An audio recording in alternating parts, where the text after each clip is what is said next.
Najava za emisiju Zvezde Granda za subotu 5. februar izazvala je ogromnu pažnju, najviše zbog verbalnog sukoba između Jelene Karleuše i Snežane Đurišić.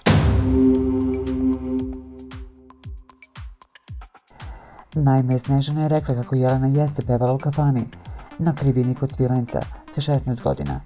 Jelena se tim povodom nije oglasila, ali zato njena majka Divna Karleuša jeste, i to vrlo oštro. Pogledala sam reklamu za sutrašnju emisiju Zvezde Granda i prva pomisao mi je bila da pozovem Snežanu Đurišić, sa kojom sam u dobrim odnosima više od 30 godina, i pitam je zašto je iznela laž u emisiji, da je Jelena pevala sa 16 godina u nekoj kafani. Onda sam se sjetila da je i ona bez trepljaja ovo javno izgovorila.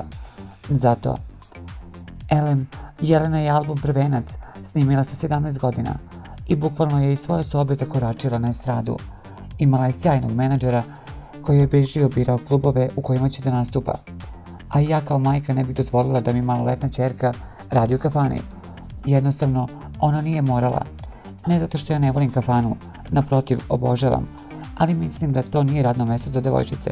To i Jelena uporno pokušava da objasni u Zvezdama Granda, kada su veoma mlade takmičarke u pitanju. Gospođi Đurišić je najveći argument pokret rukom kada je objašnjavala Krivinu u Svilencu. Iznenadila me, u našim godinama ne treba da se laže ili priča ono što ti je neko servirao.